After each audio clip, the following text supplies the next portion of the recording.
യേശുക്രിസ്തുവിൻ്റെ പരിശുദ്ധമായ നാമം മഹത്വപ്പെടുമാറാകട്ടെ. അപ്പോസ്തലനായ പൗലോസ് കൊരിന്ത്യർക്ക് എഴുതിയ ഒന്നാമത്തെ കൊരിന്ത്യ ലേഖനം 6-ാം അധ്യായം 19-20 വാക്യം നമുക്ക് വായിക്കാം. ദൈവത്തിൻ്റെ ദാനമായി നിങ്ങളിരിക്കുന്ന പരിശുദ്ധാത്മാവിൻ്റെ മന്ദിരമാകുന്നു നിങ്ങളുടെ ശരീരമെന്നും നിങ്ങളെ വിലയ്ക്ക് വാങ്ങിയിരിക്കാൻ നിങ്ങൾ താന്താന്തങ്ങൾക്കുള്ളവരല്ല എന്നും അറിയുന്നില്ലയോ? ആകയാൽ നിങ്ങളുടെ ശരീരം കൊണ്ട് ദൈവത്തെ മഹത്വപ്പെടുത്തുവിൻ. ദൈവത്തിന് സ്തോത്രം. ഒരു വിശ്വാസിയുടെ ശരീരത്തിനുണ്ടാകേണ്ടതായ ആ മഹത്വം, ഒരു വിശ്വാസിയുടെ ശരീരം, ആണും പെണ്ണിൻ്റെയും, വൃദ്ധൻ്റെയും വൃദ്ധയുടെയും, യുവാവിൻ്റെയും യുവതിയുടെയും ഒരു വിശ്വാസിയുടെ ശരീരത്തിന് എത്രമാത്രം മഹത്വമുണ്ടെന്നും എത്രമാത്രം ഒരു വിശ്വാസി അവൻ്റെ ശരീരത്തെക്കുറിച്ചും അതിൻ്റെ വിശുദ്ധിയെക്കുറിച്ചും അതിൻ്റെ പരിപാലനത്തെക്കുറിച്ചും ജാഗ്രതയുള്ളവനായിരിക്കണമെന്നും ഭാഗ്യവാനായ പൗലോസ് അപ്പോസ്തലൻ ഓർപ്പിക്കുന്നുണ്ട്.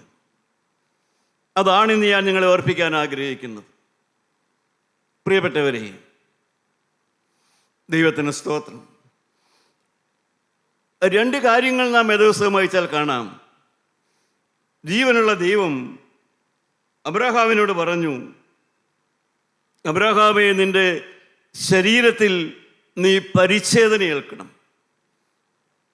ഉൽപ്പത്തി പുസ്തകം 17-ാം അധ്യായം 10-11 വാക്യം. ശരീരത്തിന് പരിച്ഛേദന ഏൽക്കണം. ആവർത്തന പുസ്തകം 10-16 എടുത്ത് വായിക്കാം. ആദ്യം ഇത് വായിക്കാം. എനിക്കും നിങ്ങൾക്കും നിന്റെ ശേഷം നിന്റെ സന്തതിക്കും മധ്യയുള്ളതും നിങ്ങൾ പ്രമാണിക്കേണ്ടതുമായ എൻ്റെ നിയമമാവിത്: നിങ്ങളിൽ പുരുഷപ്രജയൊക്കെയും പരിച്ഛേദന ഏൽക്കണം. നിങ്ങളുടെ അഗ്രചർമ്മം പരിച്ഛേദന ചെയ്യണം. അത് എനിക്കും നിങ്ങൾക്ക് മധ്യയുള്ള നിയമത്തിൻ്റെ അടയാളമാകും. ദൈവത്തിന് സ്തോത്രം. അബ്രഹാമിനോട് ദൈവം പറഞ്ഞു, നിന്റെ ശരീരത്തിൽ നീ പരിച്ഛേദന ഏൽക്കണം. ആവർത്തന പുസ്തകം 10-ാം അധ്യായം 16-ാം വാക്യത്തിൽ ദൈവം മോശയോട് പറഞ്ഞു, എന്താണ് പരിച്ഛേദന ഏൽക്കേണ്ടത്? ആകയാൽ നിങ്ങൾ നിങ്ങളുടെ ഹൃദയത്തിൻ്റെ അഗ്രചർമ്മം പരിച്ഛേദന ചെയ്യുവിൻ. ഹൃദയത്തിൻ്റെ അഗ്രചർമ്മം പരിച്ഛേദന ഏൽക്കണം. ദൈവത്തിന് സ്തോത്രം. ഗലാത്യ ലേഖനം 5-ാം അധ്യായം 2-ാം വാക്യം ചേർത്ത് വായിക്കുമ്പോൾ, അതുപോലെ തന്നെ കൊലോസ്യ ലേഖനം 2-ാം അധ്യായം 11-ാമത്തെ വാക്യവും നമുക്ക് വായിച്ചു കേൾക്കാം. ഗലാത്യ ലേഖനം 5-ാം അധ്യായം 2-ാം വാക്യത്തിൽ അപ്പോസ്തലനായ പൗലോസ് പറയും, ശരീരത്തിൻ്റെ പരിച്ഛേദന കൊണ്ട് മാത്രം പ്രയോജനമില്ല. നമുക്ക് വായിക്കാം. നിങ്ങൾ പരിച്ഛേദന ഏറ്റാൽ ക്രിസ്തുവിനെ കൊണ്ട് നിങ്ങൾക്ക് ഒരു പ്രയോജനവുമില്ല. അബ്രഹാമിന്റെ ദൈവം പറഞ്ഞതുപോലെ മനുഷ്യന്റെ കൈകൊണ്ട് ഏൽക്കേണ്ടതായ ഒരു പരിച്ഛേദനയാണ് ശരീരത്തിൻ്റെ അഗ്രചർമ്മം പരിച്ഛേദന ചെയ്യുക. കൊലോസ്യ ലേഖനത്തിൽ അപ്പോസ്തലൻ പറഞ്ഞു, ആ കൈകൊണ്ടുള്ള പരിച്ഛേദന ഏറ്റതുകൊണ്ട് നിങ്ങൾക്ക് യേശുക്രിസ്തുവിൽ നിന്ന് ഒരു അനുഗ്രഹവും അതുകൊണ്ട് മാത്രം കിട്ടാൻ പോകുന്നില്ല. നിങ്ങൾ ഹൃദയത്തിന് പരിച്ഛേദനയുള്ളവരാകണം. കൊലോസ്യ ലേഖനം 2-ാം അധ്യായം 11-ാമത്തെ വാക്യം. അവനിൽ നിങ്ങൾക്ക് ക്രിസ്തുവിന്റെ പരിച്ഛേദനയാൽ ജഡശരീരം ഉരിഞ്ഞു കളഞ്ഞതിനാൽ തന്നെ കൈകൊണ്ടല്ലാത്ത പരിച്ഛേദനയും ലഭിച്ചു. നിങ്ങൾക്ക് പരിച്ഛേദന വേണ്ടത് നിങ്ങളുടെ ഹൃദയത്തിനാണ്. പരിച്ഛേദന വേണ്ടത് കൈകൊണ്ടുള്ളതായ പരിച്ഛേദന കൊണ്ട് നിങ്ങൾക്ക് ഒരു പ്രയോജനവുമില്ല. പരിച്ഛേദന എന്നുള്ള വാക്കിൻ്റെ അർത്ഥം നിങ്ങൾക്കറിയാം. പ്രിയപ്പെട്ടവരെ, സർക്കംസിഷൻ, മനുഷ്യൻ്റെ ശരീരത്തിൽ ആൺപ്രതിയൊക്കെയും പരിച്ഛേദന ഏൽക്കണമെന്ന് ജീവനുള്ള ദൈവം അബ്രഹാം പിതാവിനോട് കൽപ്പിച്ചു. ദൈവത്തിന് സ്തോത്രം. എന്തിനാണ് ആ കൽപ്പന കൊടുത്തത് നമുക്കറിയാം. അബ്രഹാമിനോട് ദൈവം ആ കൽപ്പന കൊടുത്തതിൻ്റെ കാരണം നമുക്കറിയാം. എന്തായിരുന്നു അതിൻ്റെ കാരണം? ജീവനുള്ള ദൈവത്തിന് സമർപ്പിക്കാത്ത ഒരു ശരീരത്തിൽ നിന്ന് ഒരു തലമുറ ഉണ്ടാകരുത്. ജീവനുള്ള ദൈവത്തിനായി സമർപ്പണമെടുത്ത ഒരു ഉടലിൽ നിന്ന് മാത്രമേ ഒരു വിശുദ്ധ സന്തതി ഉണ്ടാവുകയുള്ളൂ എന്നുള്ളത് കൊണ്ട് ദൈവം അബ്രഹാമിനോട് പറഞ്ഞു, ശരീരത്തിന് നീ പരിച്ഛേദന ഏൽക്കണം. നിന്റെ ശരീരം എന്നോട് ഉടമ്പടിയുള്ളതായിരിക്കണം. ആ ഉടമ്പടിയുള്ള ശരീരത്തിൽ നിന്ന് വേണം നിനക്ക് തലമുറയുണ്ടാകാനായിട്ട്. ഉടമ്പടി ഇല്ലാത്ത കാലത്ത് അബ്രഹാമിന് മക്കൾ ജനിച്ചു. ആ മക്കളുടെ മേൽ പിശാചിന് സ്വാധീനം ഉണ്ടായിരുന്നു, നിങ്ങൾക്കറിയാമല്ലോ. അബ്രഹാം പരിച്ഛേദന ഏൽക്കുന്നതിന് മുമ്പ് അബ്രഹാമിനൊരു മകൻ ജനിച്ചു. ആ മകൻ്റെ മേൽ പിശാചിൻ്റെ സ്വാധീനം വളരെയേറെ ഉണ്ടായിരുന്നു. അതുകൊണ്ടാണ് ദൈവം പറഞ്ഞു, നീ പരിച്ഛേദന ഏൽക്കണമെന്ന്. എന്നാൽ പ്രിയപ്പെട്ടവരെ, അതുകൊണ്ട് മാത്രം ഒരു വിശുദ്ധ സന്തതി ഉണ്ടാകുകയില്ല എന്ന് മോശയിൽ കൂടെ ദൈവം ഇസ്രായേൽ മക്കളെ പഠിപ്പിച്ചു. ഒരു ശരീരത്തിൻ്റെ വിശുദ്ധി മാത്രം സൂക്ഷിച്ചതുകൊണ്ട് ആ ഒരു ശരീരത്തിൻ്റെ പരിശോധനയുള്ള ഒരപ്പൻ്റെ മകനായി ജനിച്ചതുകൊണ്ട് മാത്രം ആരും ശ്രേഷ്ഠനാവുകയില്ല, പരിശുദ്ധനാകുകയില്ല എന്ന് ജീവനുള്ള ദൈവം പഠിപ്പിച്ചു. പരിശോധനയുള്ള യാക്കോബിൻ്റെ മകനായിട്ട്, മൂത്ത മകനായിട്ട് രൂബേൻ ജനിച്ചു. ആ രൂബേൻ മൂത്ത മകനായിരുന്നു ഗോത്രപിതാവായ യാക്കോബിൻ്റെ. അപ്പനും പരിച്ഛേദനയുണ്ടായിരുന്നു, മകനും പരിച്ഛേദനയുണ്ടായിരുന്നു. പക്ഷേ ആ മകനെക്കുറിച്ച് പിന്നീട് ഗോത്രപിതാവായ യാക്കോബ് പറഞ്ഞു, മകനെ നീ ശ്രേഷ്ഠനാവുകയില്ല എന്ന് പറഞ്ഞു. എന്തുകൊണ്ടാണ് അവൻ ശ്രേഷ്ഠനാവുകയില്ല എന്ന് പറഞ്ഞത്? സ്വന്തം മകനെക്കുറിച്ച് അപ്പനങ്ങനെ പറയാനുള്ള കാരണം എന്താണ്? ആ മകൻ തൻ്റെ ശരീരത്തെ അവിഹിതമായ കാര്യത്തിന് ഉപയോഗിച്ചു. ഉൽപ്പത്തി പുസ്തകം വായിച്ചാൽ നിങ്ങൾക്ക് കാണാം. 49 അധ്യായത്തിൽ അതെല്ലാം ഉണ്ട്. ഞാനത് വായിക്കാൻ സമയമെടുക്കുന്നില്ല. അവൻ്റെ കിടക്കയെ അശുദ്ധമാക്കി, അപ്പൻ്റെ കിടക്കയെ അശുദ്ധമാക്കി എന്ന് പറയുവോടെ. എന്നുവെച്ചാൽ അവൻ്റെ ശരീരത്തിൻ്റെ വിശുദ്ധിയെ അവൻ സൂക്ഷിച്ചില്ല. അവന് ശരീരത്തിൻ്റെ പരിച്ഛേദനയുണ്ടായിരുന്നു, പക്ഷേ അവൻ അശുദ്ധിയെക്കുറിച്ച് അതിരുവിട്ടവനായിരുന്നു. അവൻ്റെ ശരീരത്തെ അവൻ അരുതാത്ത കാര്യത്തിന് വേണ്ടി ഉപയോഗിച്ചു. അപ്പൻ അവനോട് പറഞ്ഞു, നീ ശ്രേഷ്ഠനാവുകയില്ല എന്ന് പറഞ്ഞു. നഷ്ടം വന്നു ആ മൂത്ത മകന്. അവൻ്റെ കുടുംബത്തിൽ നിന്ന് ഇസ്രായേലിനെ ഭരിക്കാൻ ഒരു രാജാവുണ്ടായില്ല. അവൻ്റെ തലമുറയിൽ നിന്ന് ഇസ്രായേൽ മക്കളെ നടത്താൻ ഒരു പ്രവാചകൻ എഴുന്നേറ്റില്ല. പ്രിയപ്പെട്ടവരെ, മോശ പിന്നീട് പ്രാർത്ഥിക്കുന്നുണ്ട്, ദൈവമേ രൂബേന് ആൺമക്കൾ കുറഞ്ഞു പോകല്ലേ എന്ന്. എൻ്റെ പ്രിയപ്പെട്ടവരെ, ശരീരത്തിന് പരിച്ഛേദനയുണ്ടായിരുന്നു, ഹൃദയത്തിന് പരിച്ഛേദനയില്ലായിരുന്നു. അതുകൊണ്ട് അശുദ്ധിയിലേക്ക് പോയി നഷ്ടം സംഭവിച്ചു. ജീവനുള്ള ദൈവം മോശയെ കൂടെ പറഞ്ഞു കൊടുത്തു, ഹൃദയത്തിന് പരിച്ഛേദന ഏൽക്കണമെന്ന്. എന്താണ് ഹൃദയത്തിൻ്റെ പരിച്ഛേദന? അതാണ് ക്രിസ്തുവിൻ്റെ പരിച്ഛേദന. കൊലോസ്യ ലേഖനത്തിൽ നാം വായിക്കുന്നുണ്ടല്ലോ. കൊലോസ്യ ലേഖനം 2-ാം അധ്യായം 11-ാം വാക്യത്തിൽ നാം വായിച്ചു. ഒന്നുകൂടെ നമുക്ക് വായിച്ചു കേൾക്കാം. അവനിൽ നിങ്ങൾക്ക് ക്രിസ്തുവിന്റെ പരിച്ഛേദനയാൽ ജഡശരീരം ഉരിഞ്ഞു കളഞ്ഞതിനാൽ തന്നെ കൈകൊണ്ടല്ലാത്ത പരിച്ഛേദനയും ലഭിച്ചു. പ്രിയപ്പെട്ടവരെ, കർത്താവായ യേശുക്രിസ്തുവിൻ്റെ പരിച്ഛേദന ലഭിച്ചു എന്ന് പറഞ്ഞാൽ, യേശുക്രിസ്തു അവൻ 8 ദിവസം പ്രായമായപ്പോൾ അവൻ ദേവാലയത്തിലേക്ക് കൊണ്ടുപോയി അവിടെ കഴിച്ച പരിച്ഛേദനയുടെ കാര്യമല്ല പറയുന്നത്. ക്രിസ്തുവിൻ്റെ പരിച്ഛേദന എന്താണെന്ന് വേദപുസ്തകത്തിൽ പിന്നീട് പറയുന്നുണ്ട്. കത്തോലിക്ക സഭ ഉപയോഗിക്കുന്ന വേദപുസ്തകം വായിച്ചാൽ അത് വിശദമായിട്ട് മനസ്സിലാകും. അവിടെ ക്രിസ്തുവിൻ്റെ പരിച്ഛേദന എന്ന് പറഞ്ഞാൽ നാം ഓരോരുത്തരും കൈകൊണ്ടല്ലാത്ത പരിച്ഛേദന, പുരുഷന്മാരുമാകട്ടെ സ്ത്രീകളുമാകട്ടെ വിശ്വാസികളെല്ലാവരും സമർപ്പണം കൊണ്ടുള്ള പരിച്ഛേദനയുള്ളവരായിരിക്കണം. എന്ന് വെച്ചാൽ കൈകൊണ്ട് കത്തി ഉപയോഗിച്ച് അഗ്രധർമ്മം ഛേദിക്കുകയല്ല. നാം ദൈവസന്നിധിയിലിരുന്ന് തീരുമാനങ്ങളെടുത്ത് സമർപ്പണങ്ങളെടുത്ത് നമ്മുടെ ശരീരം അരുതാത്ത കാര്യത്തിന്, അരുതാത്ത പ്രവൃത്തിക്ക്, അശുദ്ധമായ കാര്യത്തിന് എൻ്റെ ശരീരം ഉപയോഗിക്കുകയില്ല, വിട്ടുകൊടുക്കുകയില്ല എന്നുള്ളതായ ഹൃദയത്തിൻ്റെ പരിച്ഛേദന നാം ഓരോരുത്തരും എടുക്കണം. അതാണ് ക്രിസ്തുവിൻ്റെ പരിച്ഛേദന എന്ന് പറയുന്നത്. ആ പരിച്ഛേദന നമുക്കില്ല എങ്കിൽ വളരെ വളരെ നഷ്ടങ്ങൾ വരും. പ്രിയപ്പെട്ടവരെ, വളരെ വളരെ നഷ്ടങ്ങൾ വരും. നമ്മുടെ ശരീരത്തെ നാം കയറൂരി വിട്ടാൽ, നമ്മുടെ ശരീരം ഒരു സമർപ്പണമുള്ള ശരീരമല്ലെങ്കിൽ, നമ്മുടെ ശരീരത്തെക്കുറിച്ച് നമുക്ക് ശരിയായൊരു സമർപ്പണമില്ലെങ്കിൽ എന്തും ചെയ്യാം. ശരീരം ഒരു വിനോദോപകരണമാണ്. ശരീരം ദൈവം എനിക്ക് തന്നിരിക്കുന്നതാണ്.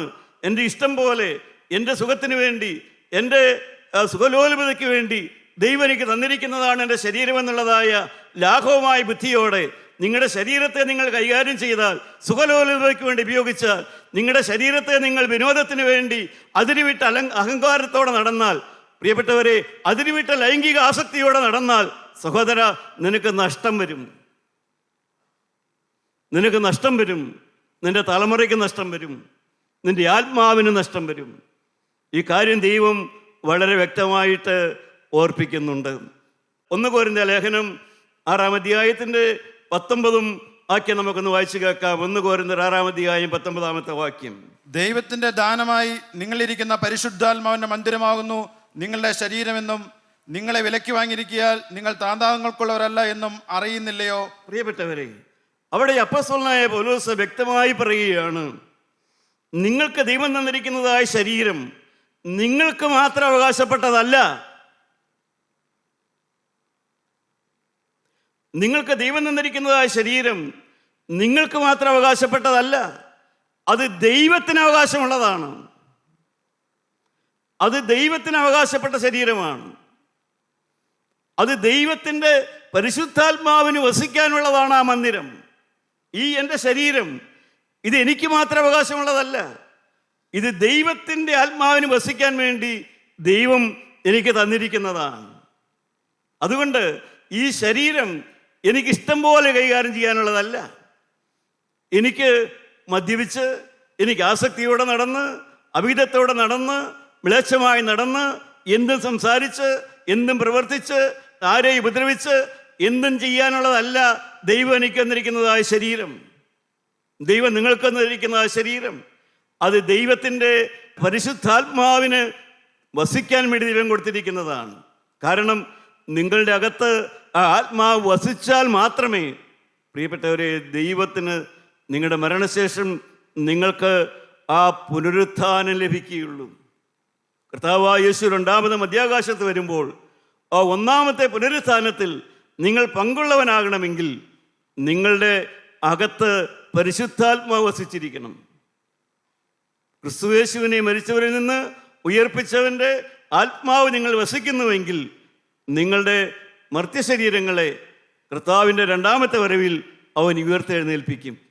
പ്രിയപ്പെട്ടവരെ, നിങ്ങളുടെ ശരീരം ദൈവത്തിൻ്റെ ആത്മാവിന് വസിക്കാനുള്ളതാണ്.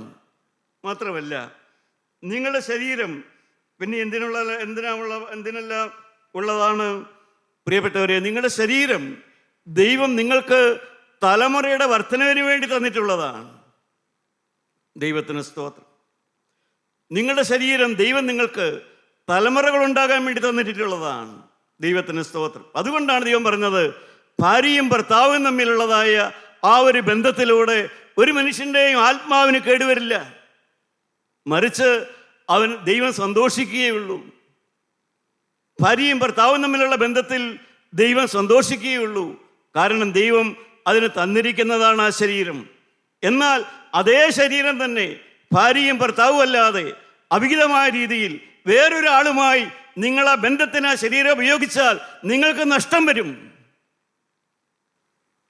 കാരണം ആ ശരീരം നിങ്ങൾക്ക് വേണ്ടി മാത്രം തന്നിട്ടുള്ളതാണ്. അത് മറ്റൊരാളുമായി ഏതെങ്കിലും ഒരു ബന്ധത്തിന് നമ്മൾ ഉപയോഗിച്ചാൽ നഷ്ടം വരുമെന്നും ദൈവം കൽപ്പിച്ചു. പ്രിയപ്പെട്ടവരെ, 1 കൊരിന്ത്യർ 6:13 നമുക്ക് വായിച്ചു കേൾക്കാം. കൊരിന്ത്യർക്ക് എഴുതിയ 1-ാമത്തെ ലേഖനം 6-ാം അധ്യായം 13-ാമത്തെ വാക്യം. ഭോജ്യങ്ങൾ വയറ്റിനും വയറ് ഭോജ്യങ്ങൾക്കുമുള്ളത്, എന്നാൽ ദൈവം ഇതിനെയും അതിനെയും ഇല്ലായ്മയാക്കും. ശരീരമോ ദുർനടപ്പിനല്ല, കർത്താവിനത്രേ. പ്രിയപ്പെട്ടവരെ, ദൈവം ഒരു ഉദാഹരണത്തിലൂടെ പഠിപ്പിക്കുകയാണ് അപ്പോസ്തലനവിടെ. വായും വയറും തമ്മിലൊരു ബന്ധമുണ്ട്. വായും വയറും തമ്മിലൊരു ബന്ധമുണ്ട്. നമുക്ക് രുചി വരും, നാവിൽ രുചി വരും, ഭക്ഷണം കഴിക്കാനുള്ള രുചി വരും, നാം ഭക്ഷണം കഴിക്കും. പക്ഷേ വയറ് ഉടനെ അത് ദഹിപ്പിച്ചോളും. നാം ഭക്ഷണം കഴിച്ചാൽ വയറ് അത് ദഹിപ്പിക്കും. ടേസ്റ്റ് വായിൽ വരും, ഡൈജഷൻ പവർ വയറിനുമുണ്ട്. ഇത് രണ്ടും ദൈവം തന്നിട്ടുള്ളതാണ്. നമുക്കത് ഉപയോഗിക്കുകയും ചെയ്യാം. ഭക്ഷണം കഴിക്കാം, വയറ് അത് ദഹിപ്പിക്കുകയും ചെയ്യും. പക്ഷേ അതുകൊണ്ട് മാത്രം വേണ്ടതിലധികം തിന്നണമോ? രുചിയുണ്ട്, നാവിന് രുചിയുണ്ട് എന്നുള്ളത് കൊണ്ട് വേണ്ടാത്തതെല്ലാം തിന്നണമോ? ഇഷ്ടം പോലെ കഴിക്കണമോ? അതാണ് അവിടെ അപ്പോസ്തലൻ ചോദിക്കുന്നത്. വയറ് ഭോജ്യങ്ങൾക്കും നാവിന് രുചിയുണ്ട്, അതുകൊണ്ട് ഇഷ്ടം പോലെ തിന്നണമോ? മതിമറന്ന് തിന്നണമോ? ആവശ്യത്തിന് ഭക്ഷണം കഴിച്ചാൽ മതി. ഇനി ദൈവം പറയുന്നു, ഇതിന് രണ്ടിനും വായ്ക്ക് രുചിയുമില്ല, വയറിന് ദഹിപ്പിക്കാൻ കഴിവില്ലാത്തതായ ഒരു കാലം വരുമെന്ന് സഹോദരാ നീ ഓർക്കണം.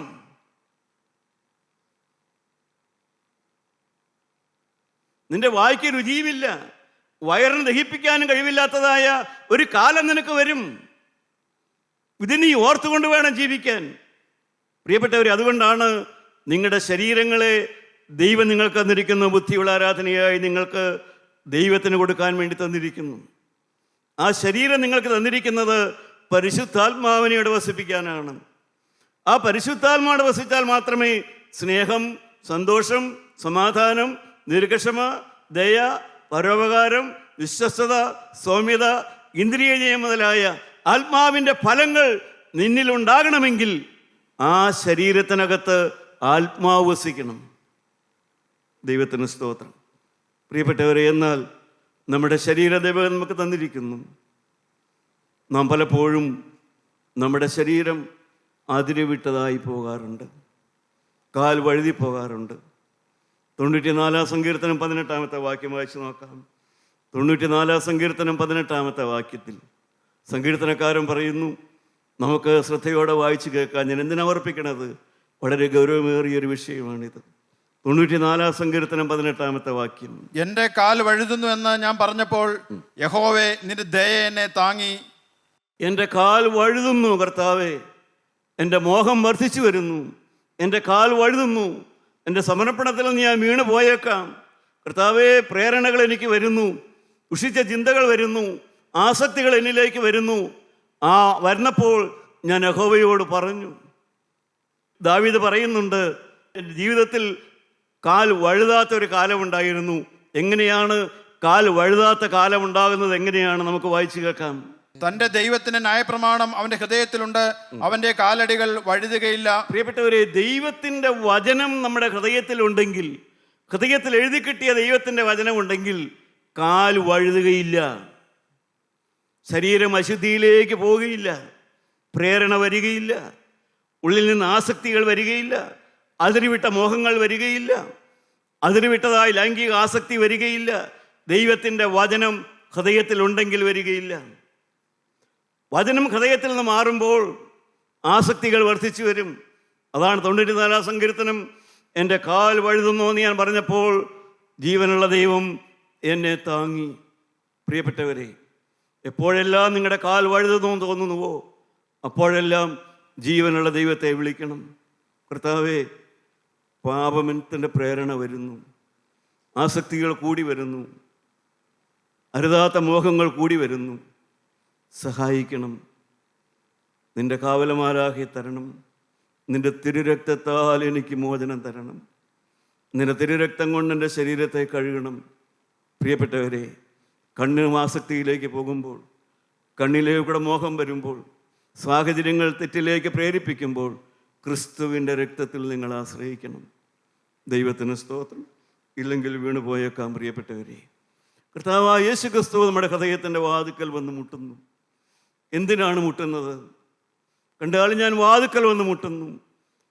യേശു ക്രിസ്തു നമ്മുടെ ഹൃദയത്തിൻ്റെ വാതിക്കൽ വന്ന് മുട്ടുന്നത്, സഹോദരങ്ങളെ, ഒരു സുഖലോലുപ ജീവിതത്തിന് വേണ്ടിയല്ല, ഒരു എക്സ്കർഷന് വേണ്ടിയല്ല. ഒന്നുകൂടെ ഞാൻ പറഞ്ഞാൽ, ജീവിതത്തിൽ എവിടെയാണ് പ്രിയപ്പെട്ടവർ, ഈ ലോകത്തിൽ സുഖവാസ കേന്ദ്രം എവിടെയാണ് ഉള്ളത്? എവിടെയാണ് സുഖവാസ കേന്ദ്രം ഉള്ളത്? സുഖവാസ കേന്ദ്രങ്ങളെന്ന് പറയപ്പെടുന്ന അനേക സ്ഥലങ്ങളുണ്ട് ലോകത്തിൽ. എന്നാൽ നിങ്ങളൊന്ന് ആലോചിച്ച് നോക്കൂ, എവിടെയാണ് സുഖവാസ കേന്ദ്രമുള്ളത്? എവിടെ ചെന്നാലും കണ്ണീരിന് വിഷയമുണ്ട്, എവിടെ ചെന്നാലും വേദനയ്ക്ക് വിഷയമുണ്ട്, ഏത് വീട്ടിലെത്തിയാലും ഉണ്ട്, ഏത് ഹോട്ടലിലെത്തിയാലും റിസോർട്ടിലെത്തിയാലും ഉണ്ട്, ഏത് സാഹചര്യത്തിലെത്തിയാലും ഉണ്ട്. സുഖവാസ കേന്ദ്രം എന്ന് പറയുന്നത് ഒന്നേ ഉള്ളൂ, രൂത്ത് എത്തിയ സ്ഥലം. ഇസ്രായേലിൻ്റെ ദൈവമായ യഹോവയുടെ ചെറുകിൻ കീഴിൽ ആശ്രയിച്ചു വന്നിരിക്കുന്ന നിനക്ക് അവൻ പൂർണ്ണ സമാധാനം നൽകുമാറാകട്ടെ. പ്രിയപ്പെട്ടവരെ, സുഖവാസ കേന്ദ്രം എന്ന് പറയുന്നത് ഒന്നേ ഉള്ളൂ. ഞാൻ പറയും, അത് ഇവിടെയാണ്. ഇവിടെ യേശുണ്ട്. ഇവിടെ ഞാനും നിങ്ങളും യേശുവിൻ്റെ ചെറുകിൻ്റെ കീഴിലാണ്. ഇവിടെ നമുക്ക് നാം ചിന്തിക്കാത്ത സംരക്ഷണവും കാവലുമുണ്ട്. നമ്മുടെ ഹൃദയം അശുദ്ധിയിലേക്ക് പോകാതെ, നമ്മുടെ ചിന്തകൾ മലിനമായി പോകാതെ, പ്രിയപ്പെട്ടവരെ, നമ്മുടെ കണ്ണിൻ്റെ മുമ്പിൽ മലിനമായ മോഹങ്ങൾ വരാതെ ദൈവത്തിൻ്റെ പരിശുദ്ധാത്മാവ് നിങ്ങളുടെ കണ്ണുകളെ സൂക്ഷിക്കുന്നില്ലേ? നിങ്ങളുടെ ഹൃദയത്തെ സൂക്ഷിക്കുന്നില്ലേ? നിങ്ങളുടെ ഹൃദയത്തിൽ വൈരാഗ്യ ചിന്തയോടെ ആയിരിക്കാം നിങ്ങളിവിടെ വന്നിരുന്നത്, എന്നാൽ അതിന് മാറ്റം വരുന്നില്ലേ? പ്രിയപ്പെട്ടവരെ, ഇത് ദൈവത്തിന് കണ്ട സ്ഥലം തന്നെയാണ്. ദൈവത്തിന് സ്തോത്രം. എന്നാൽ യേശുക്രിസ്തു ഹൃദയത്തിൻ്റെ വാതുക്കളിൽ നിന്ന് മുട്ടുന്നത് ഒരു യുദ്ധത്തിന് തയ്യാറാകാൻ വേണ്ടിയിട്ടാണ്. ഏതാണ് ആ യുദ്ധം? 1 കൊരിന്ത്യർ 9-ാം വാക്യത്തിൽ പറയും, ഞാൻ മറ്റുള്ളവരോട് സുവിശേഷം അറിയിച്ച ശേഷം ഞാൻ തന്നെ കൊള്ളരുതാത്തവനായി പോകാതിരിപ്പാൻ എൻ്റെ ശരീരത്തെ ദണ്ഡിപ്പിച്ച് അടിമയാക്കുക അത്രയേ ചെയ്യുന്നത്. പ്രിയപ്പെട്ടവരെ, ജീവനുള്ള ദൈവം നമ്മളോട് കൽപ്പിക്കുകയാണ്, ഞാൻ എൻ്റെ ശരീരത്തെ ദൈവത്തിൻ്റെ ആത്മാവിനാൽ നിയന്ത്രിച്ച് അതിനെ ഒരു അടിമയാക്കി എടുക്കണം. ഒരു വിശ്വാസിക്ക് അവൻ്റെ ശരീരം അവൻ്റെ ആത്മാവിൻ്റെ അടിമയായിരിക്കണം. എൻ്റെ ശരീരം എൻ്റെ യജമാനനാകാൻ മേല, എൻ്റെ ശരീരത്തിൻ്റെ മോഹം എൻ്റെ യജമാനനാകാൻ മേല. ശരീരം എൻ്റെ ഹൃദയത്തിലെ ആത്മാവിൻ്റെ നിയന്ത്രണത്തിലായിരിക്കണം. അപ്പോസ്തലൻ പറയുകയാണ്, ഞാൻ എൻ്റെ ശരീരത്തെ ദണ്ഡിപ്പിച്ച് അടിമയാക്കുക അത്രയേ എന്ന് പറയുന്നു. ഗലാത്യ ലേഖനം എടുത്തു നോക്കിയാൽ നമുക്ക് കാണാം, 5-ാം അധ്യായത്തിൻ്റെ 17-ാമത്തെ വാക്യത്തിൽ കാണാം. 5:17 വായിക്കാം വേഗം. ജഡാഭിലാഷം ആത്മാവിനും ആത്മാഭിലാഷം ജഡത്തിനും വിരോധമായിരിക്കുന്നു. പ്രിയപ്പെട്ടവരെ, അഭിലാഷങ്ങളുടെ തലത്തിലേക്ക് വരും. ശരീരം ശാരീരികമായ പ്രവർത്തനമില്ലാത്തപ്പോഴും അഭിലാഷങ്ങളുമായി ശരീരം വരും.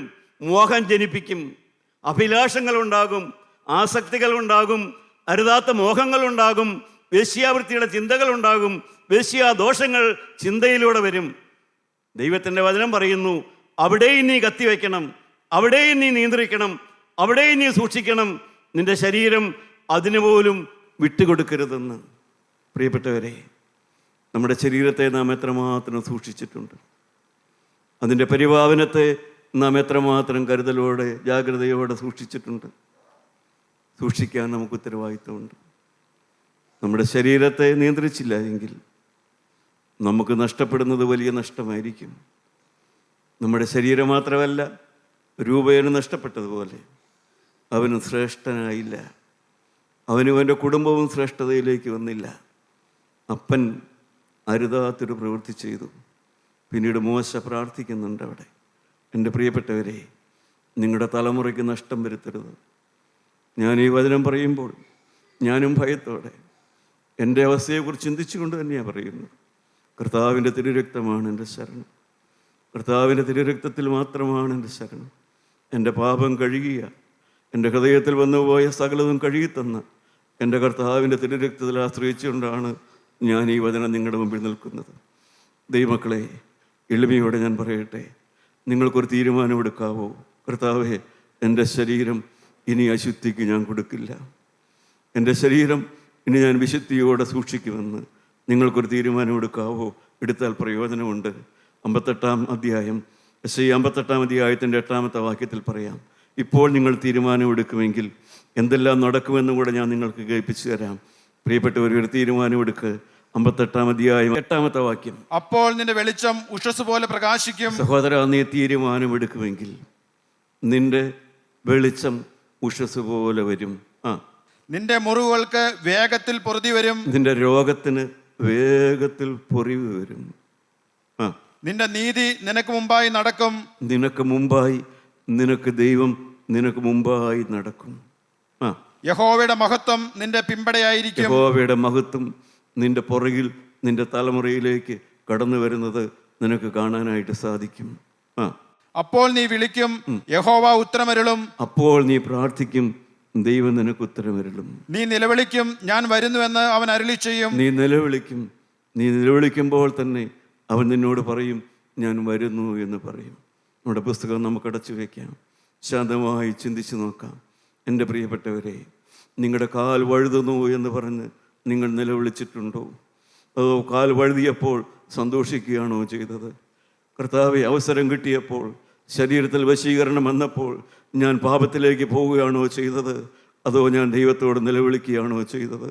ഹല്ലേലൂയ. പ്രിയപ്പെട്ടവരെ, കണ്ണുനീരോടെ ദൈവസന്നിധിയിൽ ഏറ്റുപറയാം, കർത്താവെ, മോഹങ്ങളിൽ വീണുപോയി, പാപത്തിൽ വീണുപോയി, മ്ലേച്ഛതയിൽ വീണുപോയി, അശുദ്ധ വികാരങ്ങളിൽ വീണുപോയി, മോഹചിന്തകളിൽ വീണുപോയി, വന്നപ്പോൾ നിലവിളിച്ചില്ല. ഹല്ലേലൂയ. പ്രിയ ദൈവമക്കളെ, പിശാച് നിങ്ങളെ പരീക്ഷിക്കുന്ന സമയത്ത് നിങ്ങൾ അബദ്ധത്തിൽ പെട്ടുപോയോ? പ്രിയപ്പെട്ട കുഞ്ഞുങ്ങളെ, പക്ഷി ചുറ്റിപ്പറന്ന് കാക്കുന്നത് പോലെ നിന്നെ കാക്കുവാൻ യേശു വരും കേട്ടോ. ഹല്ലേലൂയ. കർത്താവായ യേശു വരും കേട്ടോ. ഹല്ലേലൂയ. ദൈവത്തിന് സ്തോത്രം. ഇപ്പോൾ നീ തീരുമാനമെടുത്താൽ നിന്റെ രോഗത്തിന് വേഗത്തിൽ സൗഖ്യം വരും. ഇപ്പോൾ നിങ്ങൾ തീരുമാനങ്ങൾ പുതുക്കുക. പ്രിയപ്പെട്ടവരെ, വന്നതെല്ലാം വന്നു. ക്ഷമിക്കുന്നൊരു ദൈവമുണ്ട്, പൊറുക്കുന്നൊരു ദൈവമുണ്ട്, മലിനത മാറ്റിത്തരുന്നൊരു ദൈവമുണ്ട്. ഹല്ലേലൂയ. കഠിന പാപങ്ങളെ കഴുകുന്ന ഒരു ദൈവമുണ്ട്, കഠിനമായ മ്ലേച്ഛതകളെ കഴുകുന്ന ഒരു ദൈവമുണ്ട്. ഇന്ന് വരെയും വന്ന കൊടുംപാപങ്ങളെ ക്ഷമിച്ചു തരുന്ന പുണ്യാഹ രക്തമുണ്ട്. കാൽവരിയിൽ ദൈവകോപത്തിയിൽ വെന്തരിഞ്ഞ യേശുവിന്റെ തിരുരക്തത്തിന്റെ ബലത്തിലാണ് ഞാൻ നിൽക്കുന്നത്. ആ രക്തമാണ് നിങ്ങളുടെ മേൽ തെളിക്കുന്നത്. ആ രക്തത്താൽ നിന്റെ പാപത്തിന് പരിഹാരമുണ്ട് മകനെ. വന്ന പാപങ്ങൾ ക്ഷമിക്കാൻ യേശുവുണ്ട്. ഒന്ന് ഏറ്റു പറയാവോ? ഒരു തീരുമാനമെടുക്കാവോ? ഇനിമേൽ എന്റെ ശരീരം പാപത്തിന് ഞാൻ കൊടുക്കുകയില്ല. ഇനിമേൽ എന്റെ ശരീരം ഞാൻ പവിത്രമായി സൂക്ഷിക്കും. ഇനിമേൽ എന്റെ ശരീരം കൊണ്ട് ഒരു മലിനത വരികയില്ല, ഒരു അവിഹിതത്തിലേക്ക് പോകുകയില്ല, അരുതാത്ത വാക്ക് വരികയില്ല, ഒരു വഴിയൊഴിവ് വരികയില്ല.